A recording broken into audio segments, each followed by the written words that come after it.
Hey guys, welcome to the channel. As you see in the thumbnail, what if Issei becomes a lone dragon emperor and married 10 girls part 1. Before I start, please do support for more awesome content and subscribe my channel and like this video. Go support and follow the NOSFERATU 869 for writing that awesome fanfic, and also make sure to comment on this story, link in the description. Let's start this video. In a town known as Kuo, there was once a normal family living happily in a normal house. This family consisted of 3 members: the mother, the father, and the young boy, their son. This family was known as the Haidu family. The young boy, despite being born into a normal family, unbeknownst to even himself, was a special existence. This boy's name was Haidu Issei. Ding. Ice. Lunches REATY. The person whose voice rang throughout the kitchen was the boy's mother, who called out to him from the kitchen of their home.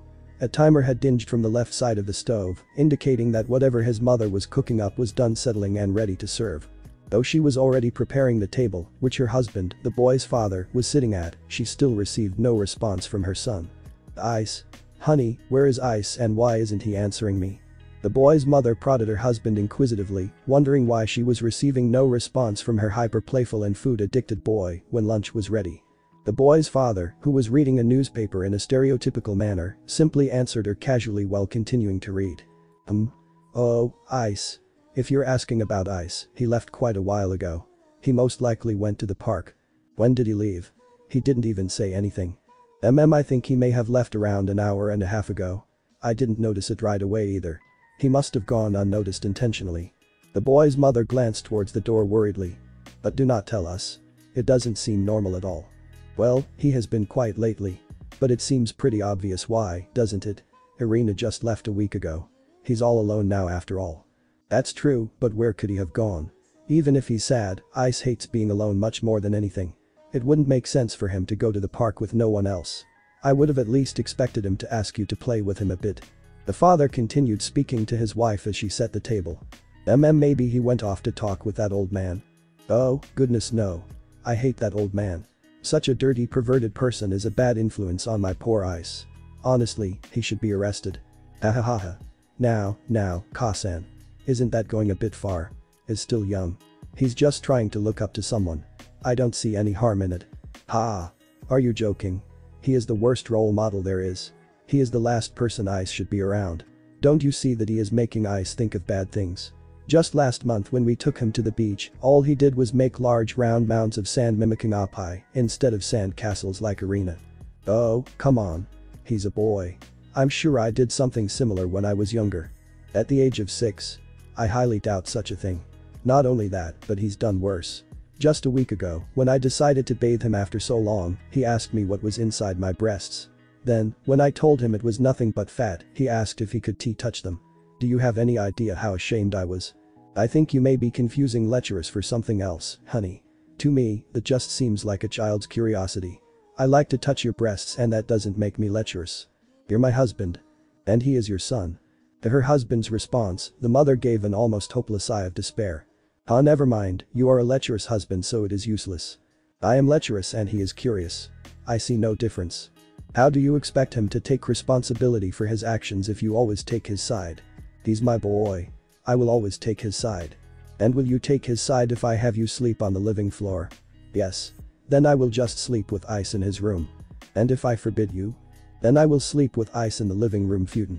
Would you force us to join you? No. But he will join me because he doesn't want me to be lonely. I know my son.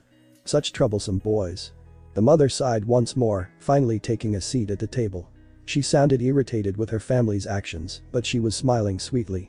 The subtle sound of rusted metal creaking. An empty swing moving back and forth, slowly. The boy was swinging on the next swing oh so slightly. Alone. Looking to his feet with a melancholic expression, his shoes not fully reaching the ground below him. The boy was named Haidu Issei. Asen wasn't here today, huh? The boy said that meekly, to no one in particular. It seems the person he had expected to see wasn't present. He was the only one in the park. Guess I'll go home then. He spoke half-heartedly to himself again. No matter how odd it would seem, the boy felt like there was possibly someone listening. Or at the very least, he never truly felt alone. He wondered why he always felt that way, despite his newfound loneliness. Issei stood up from the swing and proceeded to make his way home in silence. He felt odd. For some reason, he felt like he wasn't at that park for that long. And yet, it was somehow already sunset. He had arrived at the park around 3 p.m. It couldn't have been that he was sitting there doing nothing for that long. Not only that, but it seemed like there weren't many people around as well. Usually, more people would be at the park so that Issei could at least play with someone else while he was there. But this time, nobody was there all day. From the time he arrived to now when he was leaving. It's almost as if they were avoiding it. To be fair, not many people actually went to that park altogether, but there were some kids and their parents. Circumstances aside, there should be at least one family or a couple kids. As a matter of fact, it didn't even seem like there were people around in general, oddly enough. Issei didn't see anyone outside of their houses on his way to the park, but that much was normal within a residential area. The problem was that you would see a car pass by the park occasionally on weekdays. People heading to and from work or to the store or elsewhere. But he didn't see any cars today. He didn't even hear anyone. It was like he was the only person left on Earth. As Issei was walking home, he noticed something. A smell. A pungent and unfamiliar smell. An unpleasant smell. But he could not pinpoint where it was originating from. Almost like it was all around him. It made him feel uneasy. He decided to walk a bit more quickly towards his home. His home wasn't this far, was it? For some reason, even though he was walking down the right path, it seemed like he should have already reached the exit of the large park. It was a longer walk than expected. He felt incredibly uneasy. He felt like his instincts were trying to warn him of something. Something behind him. But there was nothing there.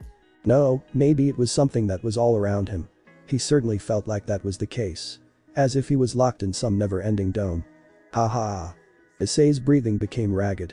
What's going on? He wasn't tired. He was walking a bit quickly, but definitely not enough to warrant him being out of breath. The reason was simple. He was afraid. He doesn't know what it is that he fears, but he can feel it. It's right next to him. It's over him. It's all around him. In this dome of a world. A world that never ends. A place he can't escape. Just as he was feeling paranoid, the sky began to curve.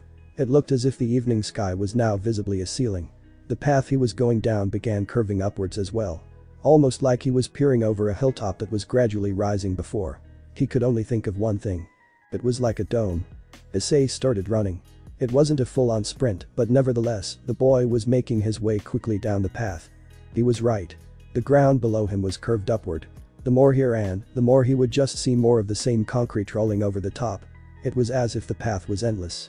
As if the world was contained within some sort of fisheye lens. He then felt something approaching him from behind. Yet when he glanced back, he saw nothing. No, something was still there. The feeling of something, he can't get rid of it. What should he do? As if answering his call, something indistinct answered. Not a voice, but more like a physical response. It was like something was trying to speak to him, but subconsciously. Something that existed inside of him, but that could not be heard. And yet, despite not having a voice, he knew perfectly what its message was. Run, you fool. The boy was in a full sprint. He was running with everything he had. He could feel it. It was behind him. Something was chasing him. It was closing in. It was right behind him. He could feel its presence with every fiber of his being. He didn't want to see it. He wanted to keep his eyes shut. He didn't want to see the same path stretch further and further.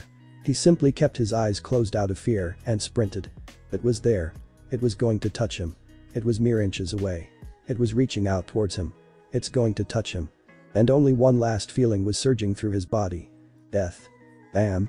Issei suddenly tripped and tumbled over, falling onto his back.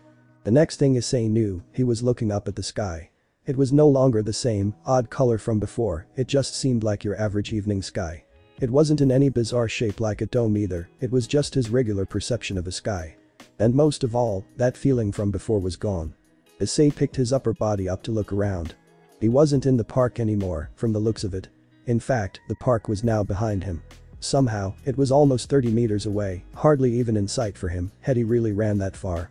But he was just in the park, wasn't he? At that moment, he remembered. He tripped over something. Issei looked down to whatever caused him to lose his footing before. It was the corpse of a small dog. Ah. He couldn't help but squeal. After what he had been through, he was already paranoid enough, but now there was suddenly a dead puppy in front of him. Upon closer inspection, it looked like the dog had been crushed by something. Oh, you must have been run over, ha, Wan-chan. Despite seeing the corpse of an animal, Issei calmed down quite a bit. As weird as it must have been to admit, the puppy corpse must have given him a sense of reality after the surreal, nightmarish event he was experiencing earlier. Out of an underlying fear, he resolved himself to forget about what happened earlier to the best of his ability. Meanwhile, the poor dog was laying there, lifeless. Its death was most certainly instantaneous. Issei assumed that it must have been a truck or some other type of vehicle. It appeared to have its midsection completely crushed. It must have been a vehicle. After all, nothing else could have done something like that. Issei stood up straight, despite the subtle weakness he felt in his legs. Despite the misfortune for the puppy, Issei couldn't help but think, oh well. After all, there wasn't anything he could do for it now. The poor thing was long gone. The best he could do was tell a neighbor or an adult. He was in the suburban area now, so that was the wisest choice. Issei walked over to the nearest house without offense and knocked. Knock, knock. No response. Oh. Well, maybe he should have rang the doorbell first, he thought. Ding dong. The cutesy sounding doorbell rang, and Issei waited patiently for someone to eventually answer the door. But it was odd. It seemed a bit too easy to hear the doorbell from his side of the door, didn't it? It wasn't a loud doorbell, so for it to be so clearly audible to him was off-putting. That only meant that the house was eerily quiet. Not to mention the lack of an answer. Could no one have been home? No, that couldn't be. All of the lights in the house were clearly on. As a matter of fact, there was even some light peeking through the door frame. Issei pushed the door a bit. The door creaked open. No, in fact, it was already left cracked open just a bit. Realizing this, another bundle of fear began to swell within Issei. He wanted to go home. He did, but something urged him forward. Right now, it felt like his being was composed of two clashing personalities. One was telling him that this place was dangerous, the other was telling him he needed to check inside. Was it possibly because there might have been someone in there? Was it his instincts telling him these things? It certainly didn't sound like anyone was in the house. So, why does he get the feeling that there is someone?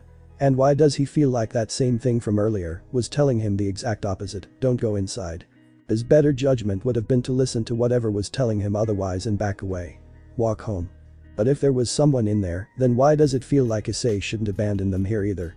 Creak. Issei finally decided to open the door entirely. He didn't announce his presence. A wise decision, unbeknownst to him. The lights were on, just like he thought. The first thing he noticed was the staircase, presumably leading up to the bedrooms. To his left, he saw a living room. It was empty, but other than that, everything seemed relatively normal. The TV was also left on, playing some random talk show. MEOW. Ah. The cat scurried past Issei's legs, running straight out of the doorway with no hesitation.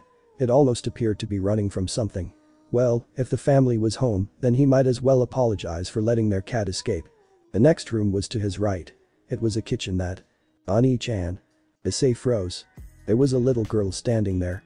She was standing near a kitchen table, staring right back at Issei with an emotionless expression. She was a small girl, probably around 4 years old, with blue eyes, a brown-haired bob cut, and wearing a large pink shirt that basically went down over her knees. But most of all, she was drenched in blood. Issei approached the little girl without hesitation, despite his overwhelming sense of fear. Every part of him was screaming at him to run out, yet he didn't. Ani-chan. The girl said it again and stared blankly at him. Her eyes were empty and dull, like that of a dead fish. Her expression was hollow, and aside from her head, she didn't bother to move. She had her arms hanging down loosely at her sides, with a rabbit plushie in her right hand. Issei's mind was racing now. Why was this girl covered in blood? Where is her family? Where are her parents? There was nothing in the kitchen that indicated anything bad occurred. Everything around them appeared spotless, aside from the girl's bloody footsteps leading into the kitchen from a separate hall. What on earth could have happened that could bathe her in this much blood? Thump, thump. The sound of heavy footsteps brought Issei's mind to a halt coming from the left of Issei, where another door was leading into the back section of the house. It was the same area that the girl's footsteps led into from. Meanwhile, the entrance which Issei came through was behind him. For some reason, he had the feeling that he needed to be ready to run for his life. That reason was. Creak. A tall creature with an elongated body of black, leathery skin, no eyes and no mouth, ducked its head under the doorway it entered from. And in the grasp of its elongated three-pronged claws was a severed woman's head. Issei grabbed the girl and ran outside of the house without thinking. A blood-curdling, ear-piercing scream was let out from behind him. It undoubtedly belonged to the monster. It screamed, and even though it had no mouth. The sound of glass breaking, originating from the house. The loud thud that followed after indicated the beast's escape from the house and into the street, where it brought itself up. And although Issei saw none of it happen and continued running, he knew exactly what was happening. It's going to chase after them. In a second, it was above them. It was running and jumping across rooftops with little difficulty. No matter where Issei took a turn, the beast jumped to an adjacent rooftop and effectively caught up. Only Issei's fear-ridden mind ran faster than the monster itself. Run faster. Faster, faster, faster, faster, faster. Issei was running with all of his might, but along with the girl's weight and his previous sprinting, he was already at a physical disadvantage. It's hard enough carrying another child when you're a child yourself. No. In reality, that didn't matter. This monster was certainly faster either way. A monster. A real monster. Issei questions whether this creature was at the park before or not. Is that what was following Issei originally? If that was the case, why didn't it get him right away? No. Wait. If it's the one from the park then, maybe I can outrun him. The moment that Issei's thoughts had become slightly optimistic. Slice. The monster had slashed his back open. Issei tumbled over, while still maintaining his grip on the girl that was latched onto his dot. He rolled over multiple times, sliding against the hard ground to a stop, smearing a blood trail across the street. Despite that, he couldn't feel the pain due to adrenaline. But as a result of the attack, Issei was left discombobulated. Where was he? Issei didn't even know. He was totally confused. He had to be in some neighborhood near his house. Yes, he recognized this neighborhood. His house wasn't too far from here.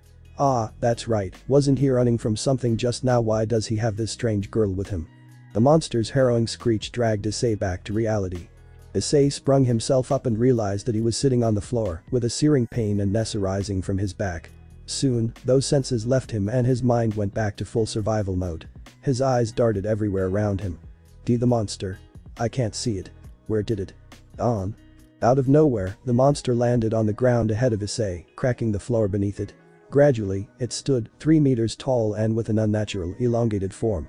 The creature appeared as it was made from leathery black skin and bone only. And slowly, it approached him. No. Issei tried to scurry back, but… clang. His back was met with the fence of another person's residence. As somebody… Issei cried out in terror, hoping that anyone would hear him. Were there even any people around? Did this thing kill everyone? No, something like that couldn't be possible. Yet there was no one around. Did they just not hear him? Do they not hear the monster's screams? For all of what was happening, only one thing was certain to Issei. No help was coming. Stay back. Issei mustered up the last of his courage and extended his left arm, hoping to halt the monster somehow. Of course, he knew that was futile, but it was the only thing he could think of. For reasons he couldn't understand, this was the best final act of desperation that his childish mind could come up with. All the while, the monster continued approaching them slowly, while clicking its fingers and its head in an inhuman manner. Stay back. Was this it? Was this how Issei was going to die? Without even saying goodbye to his parents? Or the pervy old man? Or Rin? Is this how he was going to meet his grandfather again?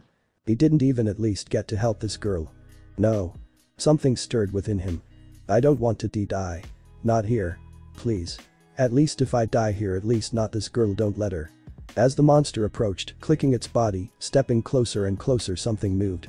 From inside of Issei, something stirred itself awake. Please. Just.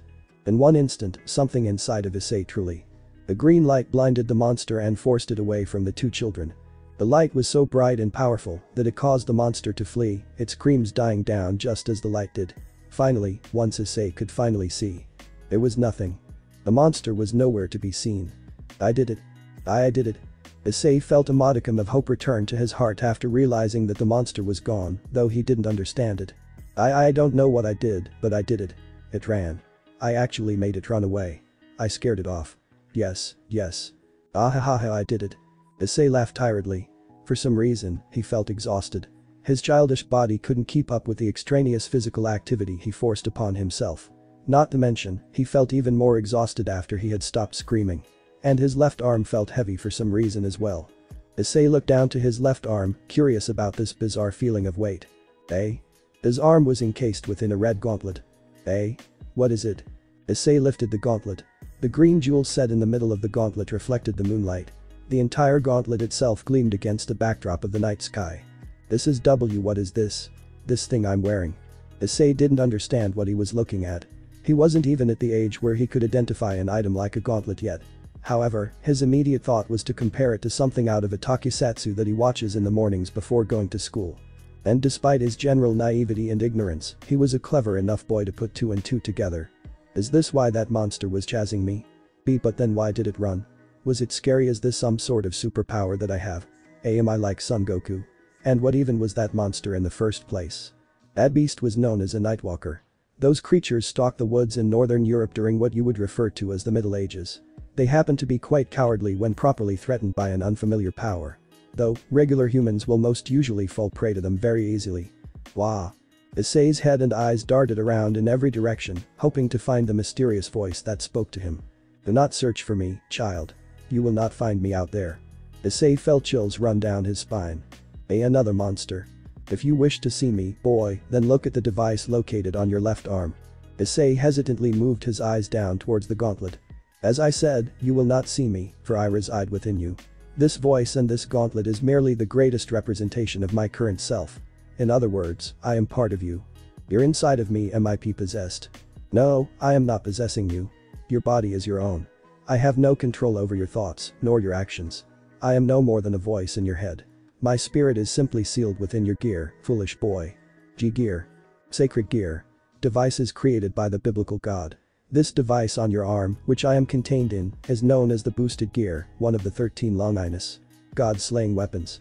It is a mid-tier Longinus, to be precise. As it is now, however, it won't display much potential. The fact that you were even able to unlock it through sheer will is remarkable on its own, especially considering your age. The potential will most likely come from you. Unfortunately, it doesn't seem like you are capable of activating its power yet. If you had done so, then you would have surely collapsed. Even whether you would survive that or not is uncertain as well. Be grateful that the beast had fled when it did. Issei had no words. If anything, he didn't have thoughts either. Hardly anything the voice said was being properly processed within his young mind. Too many big words didn't help his case much either.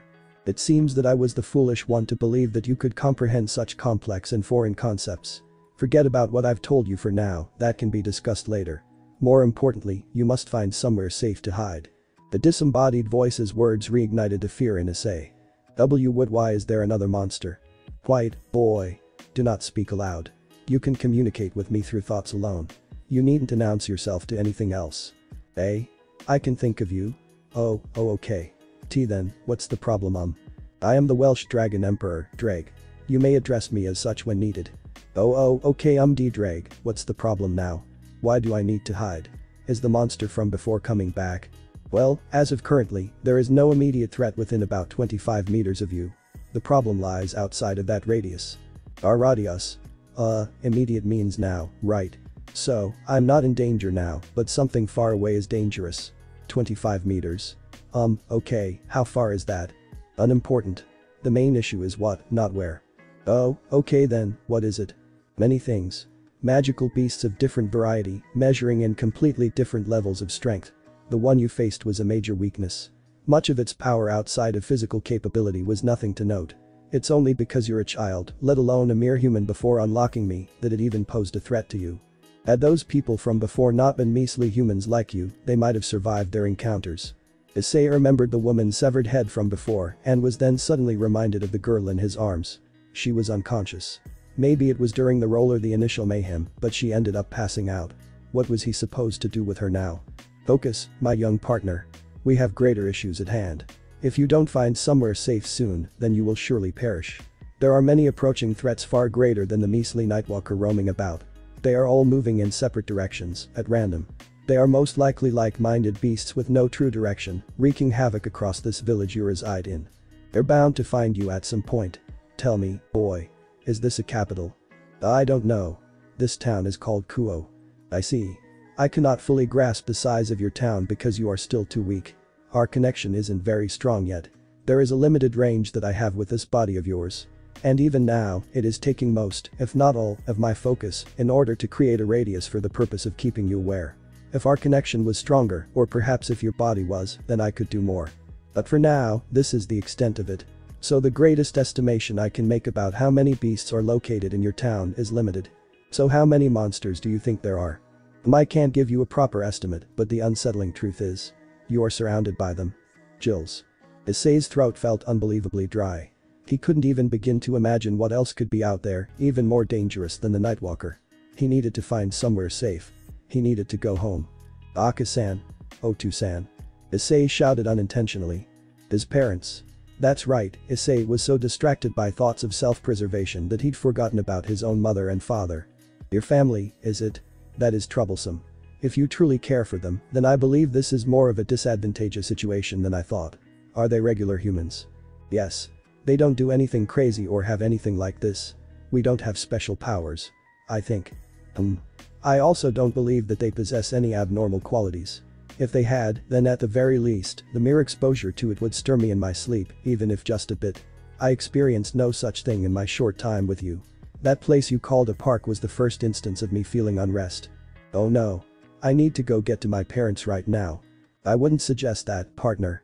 As it is now, I do not know the location of your home, as I have never experienced being aware of that specific location, nor do I recognize the presence of your family. Therefore, I cannot find them myself. You would be wandering aimlessly if you went looking for them now. But aren't you a spirit or something, like my grandpa? You can't find people. While it is true that I am a spirit, I am not the sort that you're referring to. I am an entirely different existence. However, I do believe it is people to locate people as I am now, just not specific presences. At least, not specific enough to tell non-threatening existences apart. I don't know if I understand all of that, but if you really can find people, then all you have to do is just find two people who are alone together. Like my parents. Nicely thought for a mere child. Not a bad suggestion. Very well. I will try it. Issei waited anxiously while Drake initiated a search. I feel multiple groups of people. Really where? There are 3 benign presences directly west of you. Then, there are another 2, directly east of you. West is behind you, east is in front of you. So, east. That's this way. In front of me. Issei looked ahead of himself. Indeed, that did seem like the general direction of the house. He can only assume his parents haven't moved yet. Even though he lost his way initially, he should know his way back if he reaches a certain street he's familiar with. Ah, it seems one of the groups disappeared. Bragg's statement gave Issei pause. Within the group of 3, directly west of you. One member of that group that I had detected seems to have vanished. They must have perished. Issei's body experienced another wave of chills, and his stomach felt nauseous. Death. That's right. People were dying. Just like this random girl's family, people were being killed by monsters. People were dying and there was nothing anyone could do. Nothing Issei could do. Hey, D-Drake-san. You said this thing. This, gear. You said it does things right. It's my power, right? Do you think I can use it to kill those monsters? No, that's entirely impossible. As you currently are, you will die in an instant if you go up against any of these. Nothing. This wasn't like Issei's favorite superhero shows that he always watched with Rin. No. In this situation, Issei could do absolutely nothing. Why? Why is this happening to us, Drake? Why? I'm afraid I don't have the answer to that, partner. I've never witnessed such a peculiar event either. It's odd for such an ensemble of powerful creatures to be in such close proximity to each other naturally. Their auras differ in magnitude and compatibility. Most of them feel as if they belong in entirely different parts of the world, and some even remind me of the netherworld. Something like this could not be a spontaneous event. What do you mean by that, Drake? It means. This was intentional. Someone did this to you. Intentional, that word mean on purpose. Yes. There is no other likely possibility. You are in the human world, with the wrong beasts in the wrong areas, all packed closely together. This situation does not and cannot occur naturally. No way who could have done something like that. The image of the random girl's decapitated mother flashed through Issei's mind once again. It was quickly replaced by his own mother's head. I have to go. I have to find mom and dad. Partner, I cannot guarantee that when you locate your family, they'll be safe. I can't focus all of my attention on keeping them in view either. My first priority is to make sure that you survive this. The greatest advice I can provide you with is to tell you to hide yourself. If you can't do that, then I will prioritize masking your presence, at the very least to the point where no beast will stumble upon you in close ranges. And doing that will require practically all of my attention. I might not even be able to warn you when any threats do indeed get close, maybe not until it's too late. I don't care about that. I have to find mom and dad. Very well. If you do this, I won't be able to communicate with you as frequently or easily as I am now. You will need to be the one who initiates contact with me. Be sure to keep aware of your surroundings. I don't think I'll be the one to warn you of any incoming threats. Listen well to your surroundings and look everywhere you plan to step. Move from shadow to shadow. Avoid open and well-lit areas. Everything seems fairly dark around you save for the moonlight, so that should be an easy task. And most of all, try not to speak aloud or scream. You mustn't make any unnecessary sounds, especially if you encounter any beasts along the way. Hold your breath and don't make any sudden movements. That's a lot for me to do, but if it means getting mom and dad, then okay. Here we go. Issei stood up and was ready to dash towards the direction of his house with the unconscious girl still in his arms. The fundamental issue still remains, partner. Issue? What is it? The girl in your arms. I cannot mask her presence in any way possible. I wouldn't say that she is optimal for your survival. In fact, she's putting us at risk. Issei realized it with Drake's words. That's right. The girl was still here with him. She was still unconscious and she was heavier than Issei realized. He wasn't focused on anything besides escaping, so he had forgotten that he was running with another person in his arms. She was heavy too. How was he even holding her before, let alone running with her? Oh no, what do I do? The best choice would be to cast her aside. Eh? It would be wise to abandon her. Abandon? Why you want me to leave her? That is the wisest choice you have to make, considering your options. Issei ran while maintaining his hold of the girl, sticking to the shadows and trying his best to be quiet. He acted as if he hadn't even heard Drake's previous suggestion. He took many different turns, preferring to cut through different adjacent pathways and only crossing streets when absolutely necessary. Issei's body felt absurdly heavy. His legs hurt, his back hurt, his arms hurt. Even his head was throbbing, thanks to the blood pumping wildly through his veins. I want to go home. I want this to be a dream. I want to wake up. I want to go home. Issei continued running. He quickly crossed another familiar street until Issei's body froze. Eh? There was a sound. No, a vibration. A rumbling. The grumbling. A deep rumble that resembled a bellow, like the snarl of a predatory beast. Greg, where is that sound coming from? Yes, I hear you, child. What is it? Retreat, now. Too late. Oh go. The disgusting sound of something like moist skin, something like a squishing sound, but it was large. And whatever it was, it originated from directly to his right. Morbid curiosity forced Issei's head to slowly creak over towards where he heard the sound coming from, directly beside him. When he looked over, he was met with a giant glowing red eye with a golden pupil. Flee, you fool. Issei bolted off without hesitation. Another one. It's another monster. Again, please, not again. It's big, too big. Bigger than a house. Huge. It moved. Its eyes opened. It looked at me. It saw me. It had white skin. But I couldn't see its body. It was too big, too close. Run. I have to run. Once again, Issei was sprinting more than he ever had to in his entire life. It felt like his legs would give out at any moment and his lungs were on the verge of collapsing. Only Issei's sheer willpower was keeping his body moving. Ha, ha, ha, ha. That's far enough, boy. That beast won't follow you. You are no longer facing the east, you are heading north. Many of the lower beasts are gathered in that direction, so do not proceed. Issei forcefully grinded himself to a halt. He attempted to catch his breath, but he could only wheeze in and out painfully and violently. It hurts. It hurts a lot. It feels like my head are being crushed at the same time. Help. Somebody, please help me. It hurts. Mom. Dad. I'm dizzy. I can't breathe. I feel like throwing up. I want to go home. Calm yourself, partner. Your current position actually isn't the most disadvantageous place to be right now. There are no beasts in your immediate area. Nothing has found you, aside from the white whale you encountered. But that beast won't follow you.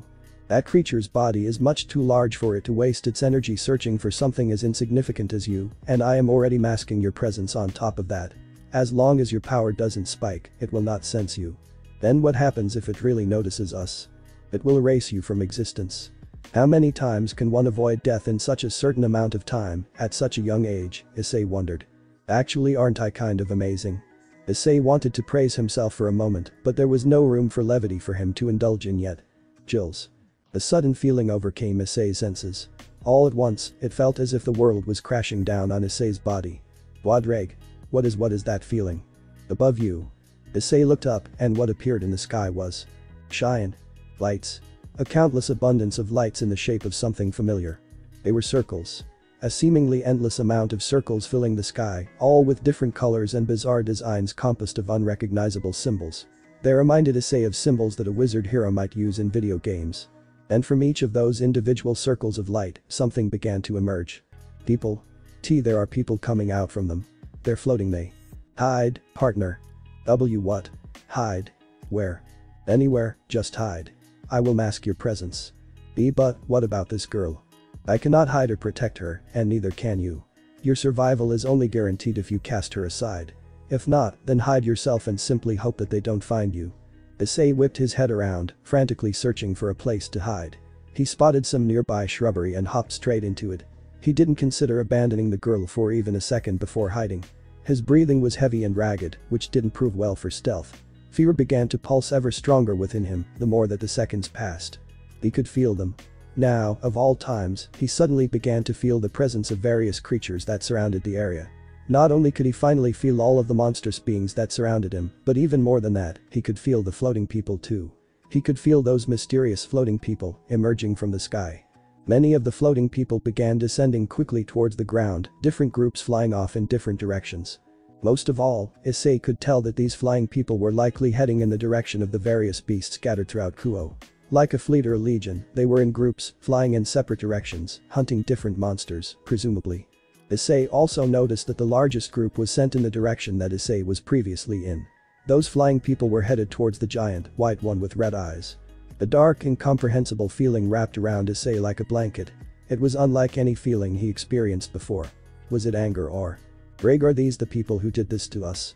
Control yourself, partner. You may indeed be a child, but regardless of that, the boosted gear has just been unlocked at near full capacity. Your body, no matter how small, will release pressure in response to strong emotions. Whether or not your body will maintain itself after releasing that pressure is the issue. And I'm not confident that it will. That's why you must stop. Greg. Who are these people? Why do they fly? Why do they have wings? What are they? Issei questioned Drake worriedly. Drake's response indicated a slight lingering disgust. Devils. There was once a time when Issei's best friend, Rin, had warned him of such existences. Something called devils or evil spirits, beings who robbed the souls of the innocent. Those who insulted the name of the Lord simply by existing. Those who wreaked havoc and disgraced the holy teachings. These were those same beings. They were real after all. Devils, what meddlesome little creatures. Our situation truly is a disadvantageous one indeed. Issei looked around the sky. Most of the devils that had populated it were now no longer in sight. They must have scattered around and went to the monsters. No. That wasn't the problem. The problem was that he knew they were now all around him, just like the beasts themselves. Not to mention. Those ones in the sky, those are. Your assumption is correct. Those four figures that you see are indeed the most powerful amongst these creatures. They seem to be surveying the landscape and providing intelligence or relaying commands. I'm certain even a child like yourself can feel the pressure they emit, even from this distance. Amongst devils, even they are monsters. Monsters? Whilst looking up at the night sky, Issei could see those four figures congregating together with the shape of the moon, silhouetting their bodies. Each of those four appeared a different color. One red, one green, one purple, and one pink. And, of course, amongst those four, it was the red one that captured Issei's attention. The one that he couldn't remove his eyes from. No, it wasn't red. It was a different shade. It was crimson. Yes, a crimson mane of hair flowing freely due to the breeze of the night sky, glistening against the backdrop of the moonlight. What happens if one of those monsters finds me? You would perish within an instant. No resistance you could manage would reach them, even in your dreams. I dare say there are a few amongst that group that would have relatively no trouble dealing with that large beast you encountered before. I can't handle this, Drake. You will die should you refuse to. And along with you, your family. A loud roar interrupted the communication between Issei and Drake. That was close by. It was only when Issei looked ahead of himself that he noticed a few shadows appear above the rooftops of some random houses. Then, the sound of something being pierced, followed by a painful howl. Suddenly, the large body of a beast crashed down in the street in front of him. What is dead? What did? What even is that thing? That is a manticore. Wait, watch out. They're approaching our location. Do not move. Issei placed a hand sternly over his mouth in order to silence himself. Multiple figures landed near the corpse of the beast that had struck the ground. 3 figures, to be exact. It was them, the devils. The trio of devils stood around the corpse and began speaking to one another. They were speaking in Japanese. How many have they identified? Unknown. As it currently stands, they have only been able to spot around 50 or more magical beasts in total. They seem to be evenly spread throughout the entire town. Damn it. This is chaos. How could this have happened? I've never heard of such an event taking place. How is it possible that someone could transport this many magical beasts of this caliber to one place? Even the white whale is here. This is madness. Had it not been for the Mausama sealing this place off from the rest of the world, surely some catastrophic incident on a far larger scale would have taken place. Not to mention, it's our homeland of Japan. If this had been Sapporo, I might have lost it. Issei was confused by all of the unrecognizable terms and vocabulary that the devils were using. What? What are they talking about? They killed the monster and now they are sounding worried. Did they not do all of this? And the other one said Sapporo, he called it his homeland, but that's not possible for monsters. Unless they live among us. While Issei was lost in his thoughts, the devils continued their cryptic conversation. Indeed. What truly haunts me is the fact that, if there was a being with the capability to transport such beasts, then why would they limit themselves to only a place like this? Why attack such an unpopulated area? Why not attack the underworld with this power? What sort of motive would drive them to bring the beasts only here? Perhaps their range was limited. That might be an illogical conclusion to make. They have the capability to transport S-class beasts such as the white whale. Not to mention, the other SS class just south of us, the one that distorts time and space. Its spectral dome is practically inescapable, but outside of that, it's not as hard to contain as the whale. The south. That was the original direction we had come from. Is that thing they're talking about? Was that the monster that trapped me in the park? I see. That must have been why your sense of time and space was distorted then. You should thank me, boy. My intuitions were the only thing guiding your instincts into an escape route. Thanks. In any case, whoever summoned these creatures isn't concerned with range. They must have an objective that lies within this place. The town of humans. Yes. An ideological objective, I'd imagine. An ideological objective, you mean, this is a political attack? That's not really a possibility, is it? Don't forget. The current lord of the Gremory clan was present for some secret business before we arrived. It might involve that family. It's just as he says. Indeed, Lucifer-sama had mentioned his father visiting this place offhandedly when he was speaking with another Mayu-sama during the Rating Games award ceremony. Could this be an attack from a separate faction then? A declaration of war? Not likely. Apparently, the subordinates of Mephisto-sama have already identified the magic that brought these beasts here. It was uniquely demonic in nature. This could be the act of a traitor. What, a traitor, you say? What sort of traitor would be capable of accomplishing such a feat? Not just one, I'd guess. There has to be more of them. Something like this wouldn't be possible for one being alone. This is the act of a group, not an individual. A possible attack on Lord Gremory's life by a group of traitors, is it possibly the actions of a revived old Satan faction? Impossible. That faction is no more. An event like this is too chaotic to be considered a mere civil strife. This mayhem was constructed for the purpose of sending a message. No other reasons could be attributed to the seemingly arbitrary killing of more than 100 humans. For what reason it was ordered that the humans were no longer a target by all sides. If this was the will of those in the deceased Satan faction, then for what reason did they transport so many dangerous beasts in areas not inhabited by anything but humans? Why not instead send the white whale to the location of the Gremory household? Why not bring it to the territories of the underworld? Is their only target the Gremory? This attack must be symbolic. It's ideological in nature, surely, but what message could they be trying to send? As I recall, the Lord of Gremory was also accompanied by his next heiress to the household. This territory was to be a gift from him to his daughter, perhaps it involves that. But then why attack here? Why not attack their home? Were the Lord of Gremory and his daughter the prime targets? No, wait. Think about it. If their target was really just Gremory, then they would have attacked the estate. But since they're really aiming for the Mayu-sama, in an ideological sense, what would be the best thing to attack? Surzicha-sama cares for his family, but there is one person who he values above all else. As I thought, this is symbolic. This attack is a message. It's an announcement. Someone is announcing their presence. They're saying, "We're here, Mayu-sama," while aiming at the most important person to the strongest Mayu in that case. It's likely the faction of the deceased old Satan, but perhaps a new version of it.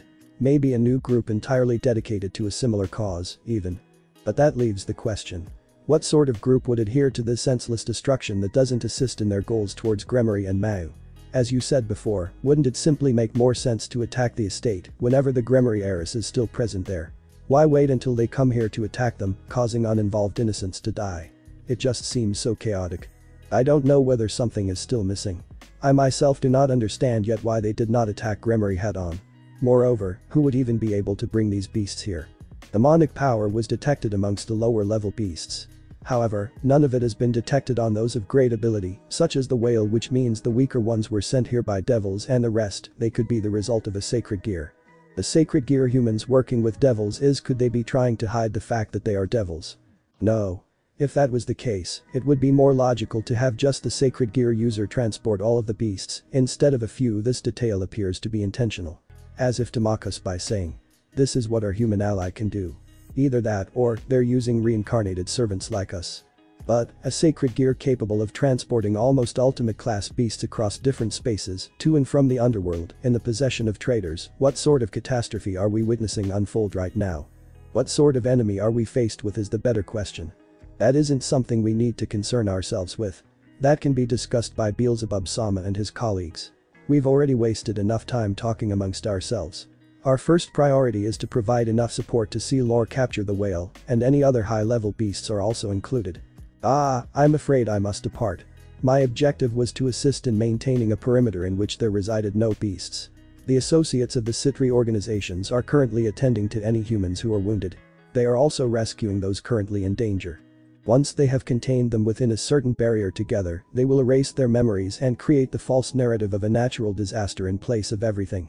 It should be easily accepted, considering the destruction and lack of connection with the outside world, as of currently. Indeed, if this were an attack on a highly populated capital, then the situation would be nearly impossible to cover up. I see. Good luck with it then. To the two of you as well. The devils ended their conversation, seemingly as they were about to depart. Are they leaving? Shine. But right before they left, Issei's gauntlet shined a bright light and even seemed to release some energy. The devils didn't fail to take notice of it. Did you feel that? Yes, behind us. What, they found us? What just? Partner, drop the girl. What? I revealed ourselves to them. I won't risk your life by allowing you to protect this girl any longer. Separate yourself from her. Just do as I say. They won't hurt her. Separate yourself and hide. Trust me. Wadrag, you. Steadily and warily, the trio of devils began to approach the group of shrubs that Issei had hidden himself within. It must be coming from there. Yes. That feeling, it couldn't be a beast, could it? They're getting closer to us. Do as I said, boy. Issei closed his eyes in frustration as the devils cautiously approached him. The closer and closer they got, the more his fear heightened. Is it human? Damn it. Issei finally released the girl and moved further down into the foliage, causing it to rustle. Rustle? Whoever goes there is hurt. Don't be afraid. Don't answer. Be quiet and hold your breath. Issei kept his eyes shut, curled himself into a ball, and covered his mouth. He could only distance himself a meter away from the unconscious girl. Had he moved any further, they would have noticed the distance between her body and the rustling. Rustle. One of the devils finally approached and separated the shrubbery, revealing the child. It was a human after all. The devil pulled the girl out from the shrubs and held her in his arms. She is alive, but unconscious. She must have hidden here and passed out. But that energy, could she possibly possess a sacred gear of some kind? They can't sense me. Issei breathed a silent sigh of relief. Nevertheless, I shall take her to the Citri's associates. Remain vigilant, you two. Very well. Good luck.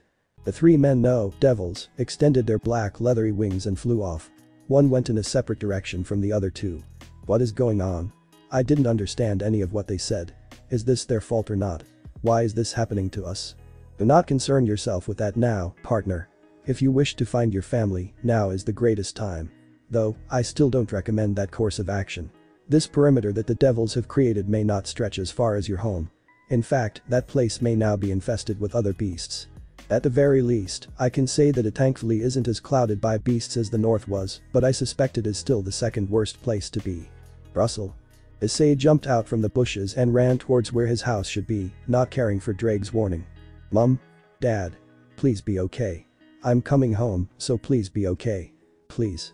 His body felt heavy, heavier than ever before. He couldn't believe the physical stress he was under. His entire body was on the verge of collapsing. Pure willpower was what kept him moving forward. His sides hurt. He was hungry. He was exhausted, mentally and physically. He was hardly aware of his surroundings anymore. It all really felt like a dream. It was surreal. It didn't feel real in the slightest. But that's alright. When he saw his parents, he knew it would all be alright. He would wake up when he saw them.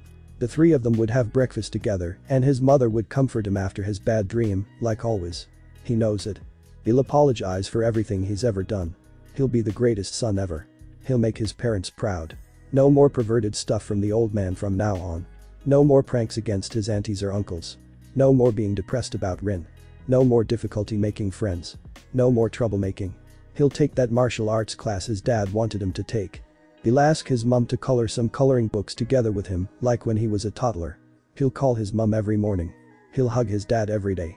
He'll never ask for anything he doesn't need or act spoiled. He'll never cause problems for his parents ever again. He'll do all of that and more. That's why. That's why, please be okay. Out of nowhere, Issei slipped on something and lost his balance. He landed flat on his back, causing the wind to be knocked out of him temporarily. Thud. He groaned in pain. If he wasn't already in pain from the physical stress, then he was definitely hurting now. On top of that, his back was, for some reason. What?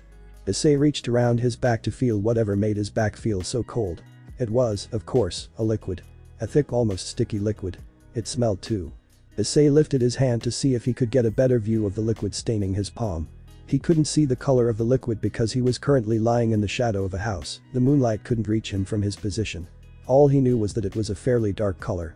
He put his hand up to his nose and tried smelling the liquid again to see if he could recognize it. Copper. A familiar copper smell. Issei lifted his upper body up with a small groan. He could feel the thick liquid seep down into the bottom of his shirt and shorts. Whatever it was got on the back of his legs too. It was even in his hair. The feeling of it dripping down his back felt gross. Once again, he decided to put the liquid up to his nose. It did smell familiar after all. Doesn't this smell like that girl that I saved? Crack. The sound of something breaking. A different sound to the cracking of wood. It sounded more like bones. Crack. Issei slowly turned his head to his right, opposite of the house that was blocking the moonlight to the left of him. He caught sight of a tree. On top of that tree, there were little monkey-like creatures sitting across the branches. One of these creatures was eating something small, an item roughly the same size as a grape. The branch these monkeys were sitting on had vines hanging from them too. But the vines were they kept dripping and dripping, each drop of liquid falling from their ends, then landing into a puddle below the tree branches, where there were other unidentifiable objects strewn about. In fact, now that Issei thought about it, these loosely hanging things seemed more like rope than they did vines. After all, they were bumpy and thick. And they're all torn at the ends as well. The liquid dripping from these ropes, Issei followed those droplets to the ground again. A thin streak of moonlight gave the tiniest bit visibility to the objects on the ground, including the liquid puddles that surrounded them. Human blood and cadavers. The thing that was directly below the tree and Issei's shoes was blood. The rope was human intestines. One of the little monkeys holding a grape took a bite out of it. Squelch. It was a human eyeball. Blurg. Issei regurgitated violently into the grass. The vomit mixed in with the pool of crimson below his knees, only disgusting him further. He hadn't eaten in maybe 6 hours and didn't make it to lunch either. And now, he threw up his breakfast, the only thing left in his stomach. He was wheezing painfully. His dry throat was now burned and his stomach was empty. He didn't get a good look at the deceased mother of the unconscious girl before, but now, he didn't need to. He was able to get his proper fill of death for the rest of his life. Partner, distance yourself from these creatures. They are small, but to a regular human, they are still a threat. As you are now, you can't use this gear to fight them. They travel in groups for a reason. They're currently feasting at the moment, so they should ignore you for now. Bragg's words repeated in his head. Feasting. Issei placed a hand over his mouth, as if to instinctively prevent something from escaping it. He felt the urge to vomit again. At this point, nothing would come out, just some saliva and mucus, maybe. Now, partner. Let's go. Issei stood up unsteadily. His knees almost buckled under his own weight. Whether that was because he felt weak from what he just saw or his body felt heavy after doing so much, he didn't know. He didn't care either. All he felt, aside from physical stress, was fear and despair. The sight of the dead only reminded him of the possibility of his parents no longer being alive. And no. I'm almost home. I'm almost there. Just one more minute. I'm right here. Issei's intuition was correct. He was only a street down from his home. He was practically limping at this point, but so long as he kept moving, he could make it. After walking a bit, he turned the corner. There it is. He could see it. His house was down there, on the right side of the street. He could see it just a few houses down from his position. He was there. Issei was almost home. I'm home. I'm home. I made it. Mom. Dad. I'm here. I made it. I'll never make you angry again. I'll be the best son in the world. I'll always make you happy. I promise. So please. Please.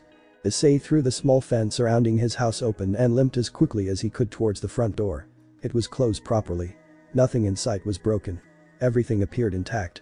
In fact, it looked like the entire neighborhood was alright, unlike most others. It's okay. They're okay. Mom. Dad. He threw the door open. Aka-san. Otu-san. The house was silent and empty. Issei looked around. Nothing was out of place. The TV was off unlike the other house, the lights were off, and nothing was broken. He didn't smell anything rancid either. As morbid as it was to admit, it only took the course of one evening for Issei to become accustomed enough to the smell of blood and corpses to recognize it immediately. Aka-san. Otu-san. It's okay, you don't have to hide anymore. I'm okay. There's no monsters around here. You can come out. Mom, Dad, are you in the closet? Are you upstairs? It's okay. It's me, Ice. It's the real me. Issei ran upstairs and frantically searched the rooms of the second floor. His room was empty, nothing unusual in his closet. He went across to his parents' room. This was the most logical place to be. Their closet would be the obvious choice. He approached it and slid the door open. Aka-san. Otu-san. Nothing. They were saved. That's right. The devils claimed that they were saving people. That must mean that his parents have most likely already been extracted from this place. Issei breathed a sigh of relief. It looks like he'll have to rest in the house by himself then. Totally relieved, Issei slowly descended down the stairs. He was so unbelievably tired. Maybe he should eat something. His parents might be mad at him when they see him.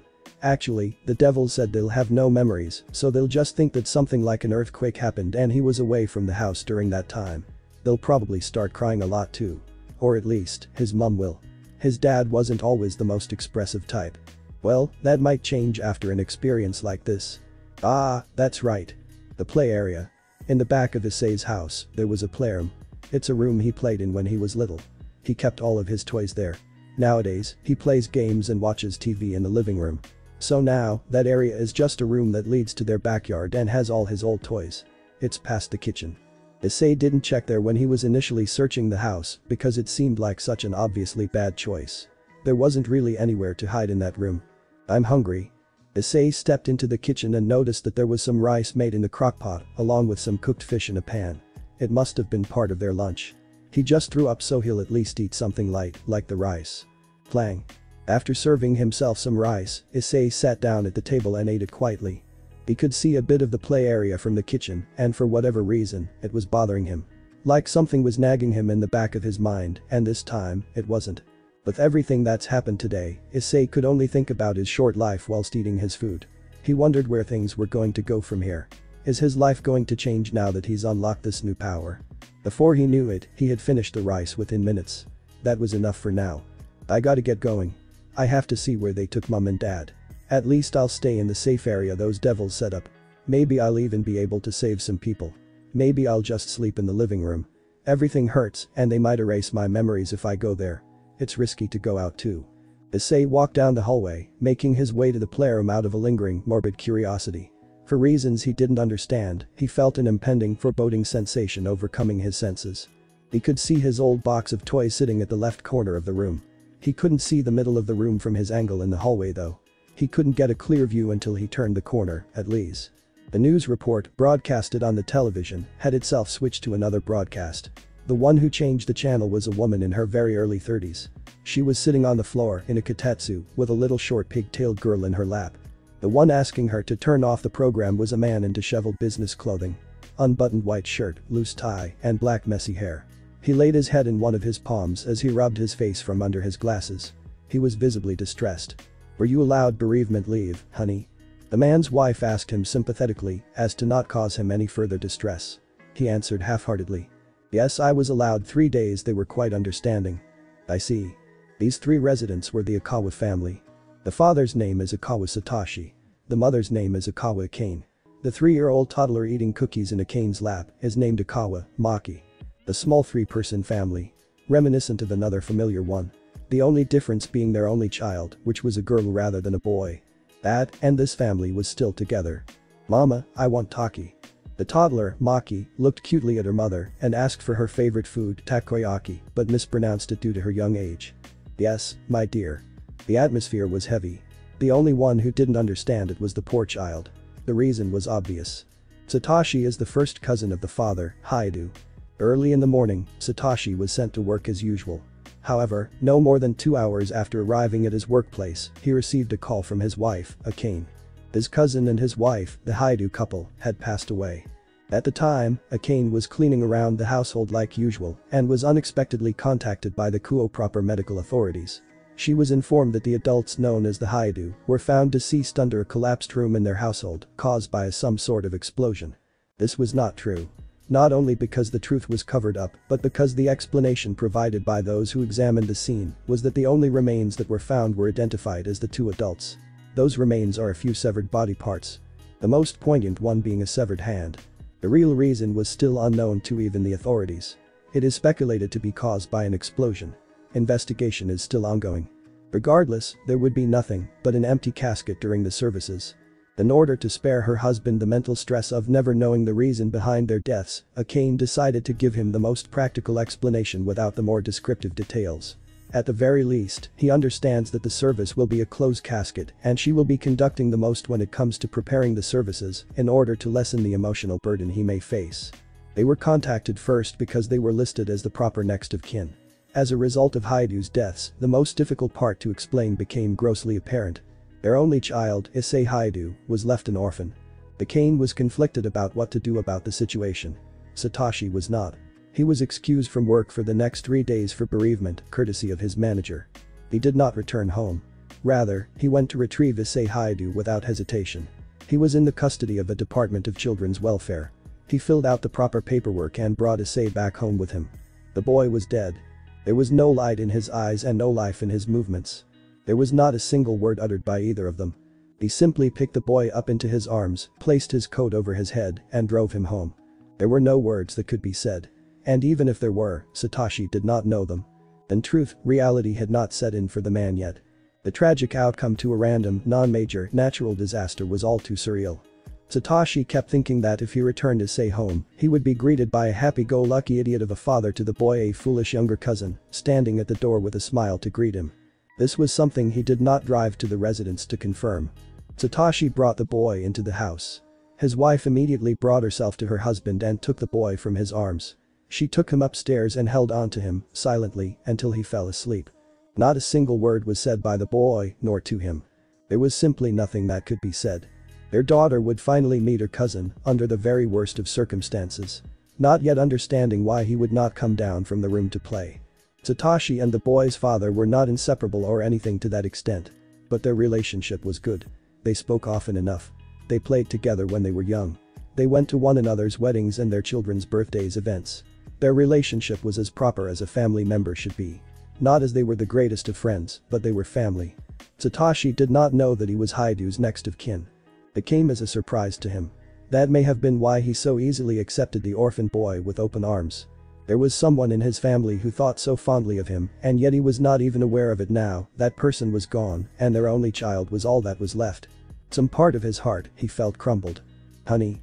Satoshi was snapped out of his depressing thoughts. If you're tired, you can go rest. Eh? Ah, no, it's fine. I'm alright. He responded tiredly to his wife's concern, causing her to only worry more. Are you going to wait for him to wake up? To that question, Satoshi had no answer, not even for himself. Mama, Taki. The toddler tugged down on her mother's shirt incessantly. Ah, yes, my dear. I know. Issei stood up, walking with Maki in her arms to the kitchen. Satoshi was left to sit alone in silence, watching the TV with a vacant expression. Ah, that's right. It's my daughter's birthday in a week. It's going to be your boy's birthday in a few months too, isn't it, Itoko-kun? He said that dryly as he stared absent-mindedly, with empty eyes, at the talk show on TV. BXD. Upstairs, in one of the few rooms of the house, the boy laid silently in bed. Curled up in a fetal position, like the lonely child he was. Hoping that, at some point, he would awake to the warmth of his mother's grasp. And from within his mind, an unfamiliar voice spoke to him. Partner. Partner. Are you awake? You can hear me, can't you, boy? Is that it? Is this where your journey ends? You will allow yourself to waste away, here, in this room? There is nothing. There is nothing, Drag Mum Pops, they're gone there as I have nothing left. I am sympathetic to your loss, you are my host, after all. But, is this really how you intend to live your life? You plan to live it in misery? They're gone, Drag my mom, my dad, I'm alone. I see. I do not understand such concepts as tragedy and family, having experienced neither. So losing such a thing is detrimental to the heart. Many of my past hosts did not have a proper family. Some of them killed their own. It was something I could not easily comprehend. My family was all I had, I don't have anything else left, not anymore. You do not thirst for revenge. Revenge? You mean, payback? I am weak, I don't know who did it, it doesn't matter anymore. I see. Their conversation ended with that. Knock knock. The light knocking was heard on the door of the room he was in. After some silence, he heard a voice follow it. Issei-kun, I'm going to enter. Akin. The door opened, and some light from the hallway partially illuminated the dark room. The person standing at the door was the boy's uncle, Satoshi. He looked onto Issei from the doorway. The boy was lying in the bed on his side, facing away from the door. Some food will be ready soon.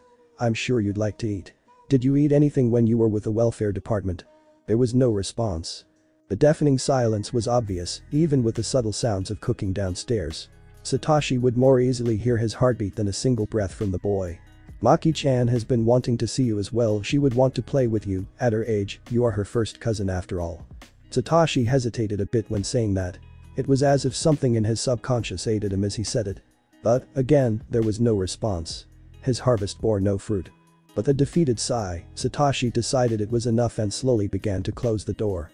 At least come down to eat when we're gone. Creak. Akin. And quietly, the door shut. Why Taki? Taki. Little Maki was cheering while sitting in the kotatsu as her mother placed her dinner on it. Maki loves the kotatsu and practically never wants to leave it. She is just a child after all. So, because of her, they do usually have to eat dinner at the kotatsu. Maki-chan, remember what you say before food. Itadakimasu. Yes, good girl. I did Akimasu. Slide. Just as they were about to eat dinner, the sliding door to the living area they were in opened. There stood the boy with his head down. Truthfully, the parents were shocked to see him. The first ones to realize it were the mother and her daughter. Still so, the girl moved before her mother did. Aisku. Nai. The girl interrupted her mother excitedly, calling out her cousin with an incorrect babyish version of the term big bro. She quickly slipped out from her mother's lap and waddled her way towards her cousin, who lifted his head a bit in response. That's right, this was the first time he met this girl. His uncle's daughter. His baby cousin. She was small, unsteadily making her way towards his legs, and her head only went up to his stomach. She had brown hair and short pigtails. She was wearing a pink onesie pajama. Most of all, she was unbelievably adorable. She resembled her mother. She also resembled that bloodied little girl. Ah. The girl almost tripped when she reached Issei, but the boy caught her. She smiled brightly up at him. Nai. Taki. And what it felt like years, for reasons unknown even to himself, Issei smiled ever so slightly. Maki lifted her arms, indicating she wanted to be held. Issei slowly picked her up and walked over to Akane, passing her the girl. See, come now, Maki-chan, not everyone can pick you up when you ask them, you know. Akane said that to her daughter a bit nervously. She was shocked seeing the boy smile after how dead he had seemed hours ago. Well, seeing a 6-year-old boy pick up another toddler half his size so easily also threw her off, but she was hardly thinking about that. Even more caught off guard than her was her husband. Satoshi didn't say anything. Once again, he had no words. What could he say? Should he begin small talk? What sort of insensitive family member would that make him? He obviously can't start with the subject matter itself. That would only spoil the atmosphere and ruin Issei's attempt at connecting with people around him again. Should he ignore him? That shouldn't even be an option. His own cousin was gone. His nephew's father. How was he supposed to address such an issue? He didn't even know how he was supposed to explain that to his aunt, the boy's grandmother, and his child's grand-aunt. His wife was the one who ended up informing the boy's grandmother. The call was long and silent on his wife's side. It was obvious that there wasn't much to be said. It was something meant to be said in person, but she would find out from someone else, if not them, most likely her other son. But as the next of kin, he felt they had a responsibility to explain it to most of the family members. A few of them already knew, after attempting to contact the Haidou family and receiving no response when learning of the Kuo casualties. The first ones being Satoshi's sister, another cousin to the Haidou parents. When she had been called to receive the confirmation, she had begun crying a bit. She couldn't help it, since she was considerably close to the Haidou wife.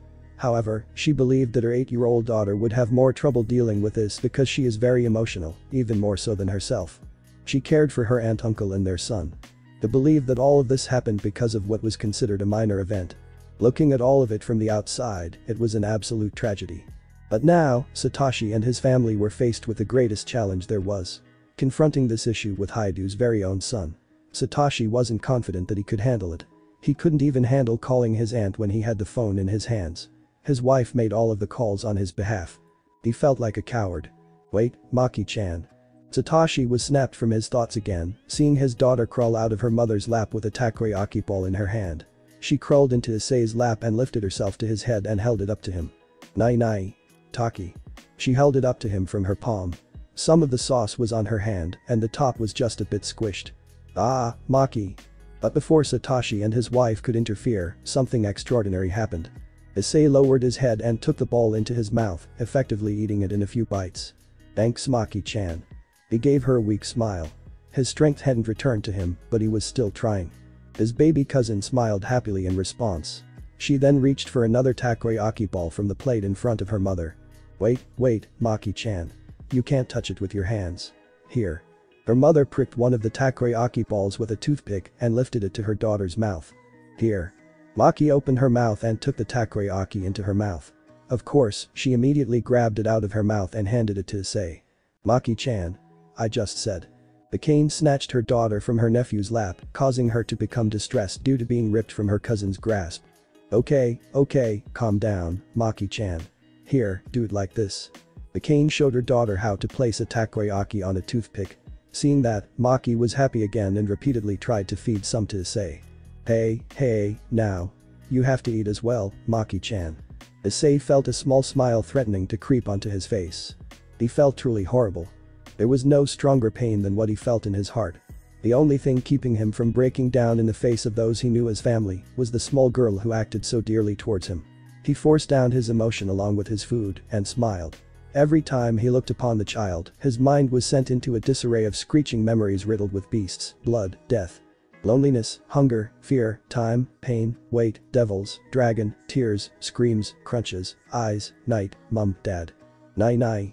Issei was brought back into reality by the sound of a light whimpering and the mention of his newly assigned nickname. When he came to, he realized that he was staring at a teary-eyed Maki, holding up a takoyaki ball he had yet to take from her. That's enough, Maki-chan. Let's let Ice-kun eat his food. Too much takoyaki is bad for you. Maki-chan lowered her head with a teary pout as she slumped into her mother's lap sadly. Issei did feel bad, but nothing could compare to the sorrow overshadowing his entire being. But, he appreciated it. A minuscule amount of relief came from knowing that someone still cares. The moment he lost his family, he felt alone. Completely and utterly alone. No one else in the world left with him. As if everything that mattered was gone. Did anyone care? If they did he care for their sympathy? Was there anyone left to impress? To be proud? To love? To appreciate? To make you happy? To show off? To introduce? To hug? To cry? To complain to thank? Ah, wait, Maki-chan. You have to finish dinner before you play hide and seek. The girl suddenly seemed excited and had already escaped from her mother's grasp the moment she told Issei about hiding. She ran off and out of the sliding door to another room. A cane could only sigh at her daughter's antics. Ah my dear I'm sorry, Ice-kun. She'll come back soon enough. Yet, Issei stood up. Ice-kun? D109876543210 okay time's up. Here I come. The two parents could only watch in disbelief. Issei had his back turned to them and counted down the seconds, effectively accepting Maki-chan's offer to play. He walked out of the door and into the hallway, leaving the parents alone together. When Issei stepped out of the living area, he closed the sliding door and took in the scenery. Right in front of him were a set of stairs, against a wall, leading up to the second floor. To his right was the entrance to the house. He decided to search the first floor, considering he didn't hear footsteps going upstairs. There was another room, past the stairs, that he entered. It looked like a playroom. The playroom.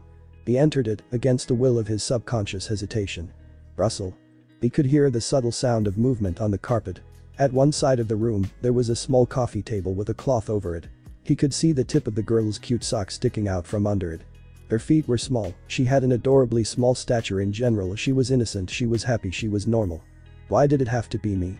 The moment he heard the girl's giggle, Issei felt chills run down his spine. An enormous amount of disgust filled him. Why did it have to be me? What sort of reaction was that? So, just because it hurts, that means that it was alright to imply that someone else should feel his pain instead. It's alright to think someone else should be unhappy instead of himself. It's alright to envy others for something that has nothing to do with them. It's alright to have thought, even for a moment, that this girl should have been the victim instead. He. The girl was giggling from under the table while wiggling her little toes. Issei got on his knees and quickly lifted the cloth. I found you. Maki speedily crawled out from under the table, trying to get away. I won't let you run. She squealed playfully as Issei caught her leg and dragged her back while she repeated her attempts to get away. After a few minutes, the two children started playing other various games.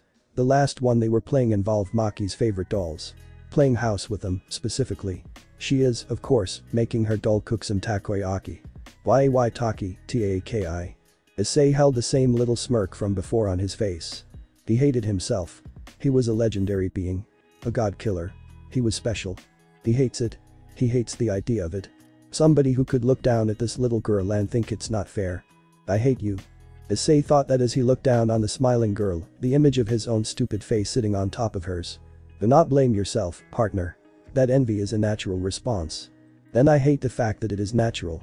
I hate it all. Yet, you do not hate the devils. They aren't the ones who did it, and even if they did, then what would it matter? It seems you do not fully understand your situation, do you, child? Child, I haven't known you for more than a day, Drake, but I know that when you call me that, it's because you're looking down on me. Not at all, partner. I'm simply acknowledging your ignorance because of your age and lack of experience. I feel like that is the same thing. Regardless, boy, you still are not aware of the most significant issue. You are no longer safe. Issei visibly tensed at Drake's words. A monster was closing in. He didn't feel like anything was near them. Then again, he wasn't anywhere near as aware of anything around him like Drake was. Regardless, his level of fear rose beyond imagination. His mind raced with the gruesome ideas spawned from the haunting memories of the day before. You misunderstand me, partner. There is no immediate threat to your lives. You are currently safe. What you mean I'm not in danger? No. Excuse my language. I had phrased that incorrectly. Ah, I see. Issei breathed a sigh of relief as the girl beside continued playing, unaware. You see, partner, the issue is not your current state. Rather, it is your future. My future? How were you planning to live your life as of now? I don't know, I wasn't thinking about it. I didn't think there was a life to live anymore. Why? Well, boy, if you had ever considered the concept of living a normal life, you are more unfortunate than you first believed. What are you saying to me, Drake? You are this generation's dot that is a reality you cannot escape. Just the same as you cannot escape your family's death. It is a truth that has now been uncovered. Are you saying that somebody knows I'm here? Not necessarily. Not yet. Yet. Once again, you are this generation's dot, the Red Dragon Emperor. The wielder of the boosted gear and mid-tier longinus. A god-killing weapon which contains the soul of one of the most formerly powerful beings in existence. Whether you are an ally or an enemy is something that must be determined by those who view you as threatening. Essentially, all of them. What? I had not explained to you before, partner, but devils are not the only meddlesome existences running amok in this world, nor the other. Do you mean that there are more things like devils? Yes. There are an insurmountable number of supernatural beings that inhabit this earth and the earth below. Though, the one below is not where the devils reside, believe it or not. They reside within a separate dimension. You had once made reference to your knowledge of the Christian teachings. Were those your prior beliefs? No, my friend Rin. His family was Christian. They knew a lot about that stuff. He told me there were angels and demons. And that the demons were the bad guys and the angels were the good guys. Angels were on the side of God, demons were on the side of the devil, that's all I really know too much about. I see. Well, partner, there is more to the story than solely a battle between angels and devils. Even so, that is not the issue itself. It does not matter if you know the sides just yet. All you need to know now is that they are all enemies. They will do anything to gain the upper hand. And you have that upper hand. What are you talking about? You are the Sekiryuite. It goes without saying that you are a valuable asset to any side. You possess an immensely powerful sacred gear and your future potential for it is higher than average. It would be foolish not to pursue you. Pursue? Braig's words resonated within Issei. They were going to hunt him. Yes. To put it bluntly, you are a target in every sense of the word. You are valuable and you are dangerous. You cannot be left unattended. You will not be left unattended. They will come to recruit you. If they cannot accomplish that, then they will see to your disposal. Disposal? They will destroy you.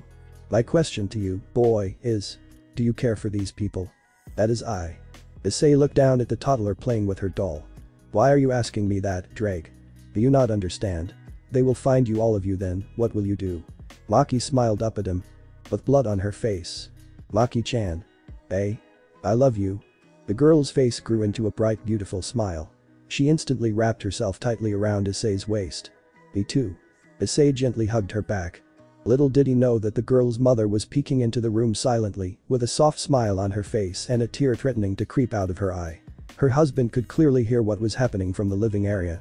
He only felt more ashamed of his weakness. A few hours later, Issei was lying alone in his new bed. He was told that they would retrieve his belongings tomorrow morning. Originally, his baby cousin tried her best to sleep together with him in his room, but she was not allowed to by her father. Not because he was concerned, but mostly because of what was about to transpire. Knock knock. Akin. There was a knock at the door right before it opened. It was Issei's uncle. Satoshi had finally mustered the courage to come and talk to Issei. Oji-san. Hello, Issei-kun. Satoshi entered the room and sat by the side of the boy's bed. It was silent between them. Even though he was able to bring himself to face him, Satoshi still had no words for the boy. When your father had first introduced me to your mother, to be honest, I was afraid of her. He decided to break the silence with a nervous tone and laugh. Issei perked up slightly and listened intently. She had a lot of control over your father. I thought that it was unhealthy for him, but then I was reminded of how many outrageous things he said and did at his age.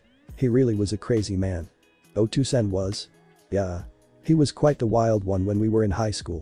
He asked out girls around every week. He pulled pranks on our teachers all the time. He never hurt anybody, but he made a lot of things dirty and messed with a lot of people. He was a true troublemaker. I've pulled pranks on Oji-san too, huh? Ha, yes, I believe you have. You were the one who cut my belt during our baby's first birthday. At that time, you were annoyed with your parents for making you attend because you didn't even know who Maki-chan was and you didn't even want to meet her out of spite, haha. Issei lowered his head a bit shamefully. I am glad that I met Maki-chan. I love Maki-chan. A smile finally appeared on Satoshi's tired face. It makes me happy to hear that. Once again, the silence returned. Issei-kun. We are your family. I want you to remember that. We are your family. We will be by your side as well. I will take care of you the best that I can. At the very least, that is my promise to you and my promise to your father. To that, Issei had no response and only held his head down. The familiar silence returned once again, this time, lingering for longer than ever before. Until. Sob. A few sniffles were heard from the boy. His body was shaking. Tiny droplets of water landed on his knees, falling from his head. Slowly, Satoshi brought his nephew into a soft embrace. Good night, Issei-kun. Good night, Oji-san. Akin. After comforting his nephew for a bit, Satoshi was out the door and on his way to bed. He quietly entered his bedroom, where his wife lay in bed. She happened to notice him and lifted herself up. You spoke with him? Yes. Akin. How did it go? Did I think he will be alright? Honey, what's wrong? The Kane suddenly stood up from the bed and ran to her husband, gently holding his face with a concerned look. Satoshi was confused at her actions. What is it? She gained a look of sadness. They're crying. And Satoshi realized it as something fell from his face. Drip drip. And yet, he found himself smiling slightly. Hey, yes, I suppose I am. Thanks for watching this video. If you really enjoy this video, like, subscribe and comment down below and turn on that bell notification. Don't forget to support and follow the NOSFERATU 869 for writing that awesome fanfic, and also make sure to comment on this story, link in the description. See you in the next video. Goodbye.